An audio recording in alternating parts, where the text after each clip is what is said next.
l'on visite ce beau cimetière des Helbourg, avec toutes ces fleurs, on est frappé par cette tombe. Regardez, c'est une vulgaire pierre qui est là, qui n'a rien à voir avec les autres tombes. Cela me fait penser à une histoire, je vais vous la raconter.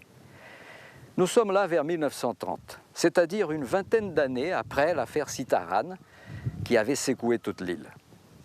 Des crimes commencent de nouveau à être signalés ici et là. On a tué un vieillard à Saint-Paul, on l'a trouvé avec une boîte de sardines dans sa bouche.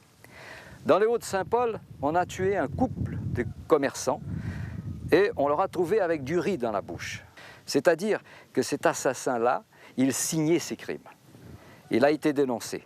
Et alors là, tout le monde n'en revenait pas. Il s'agissait de Volsené Zit, un garçon fort bien mis, un bel homme, qui était même courtisé par toutes les filles du quartier.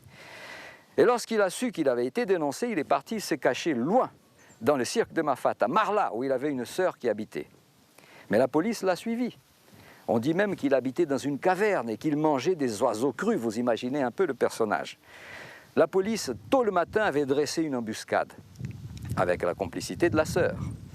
Lorsque la police rentre dans la maison, Zit, qui dormait, il a senti l'odeur du baran. Vous savez, ces produits qu'on mettait pour que les casques soient bien blancs.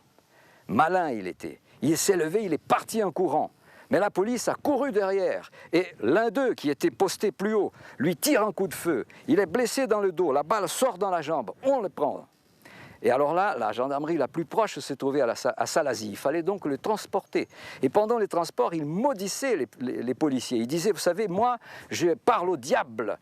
Il est mort. Il arrive le soir à Salazie. C'est le lendemain que le docteur Manès vient constater les décès. Mais pour rasséréner l'île, pour prouver qu'on avait mis une fin dans cette série de crimes, il a fallu couper sa tête, son corps a été enterré ici, sa tête a été amenée à Saint-Denis, on l'a présentée au gouverneur et à la population, et elle a été enterrée dans le cimetière de l'Est.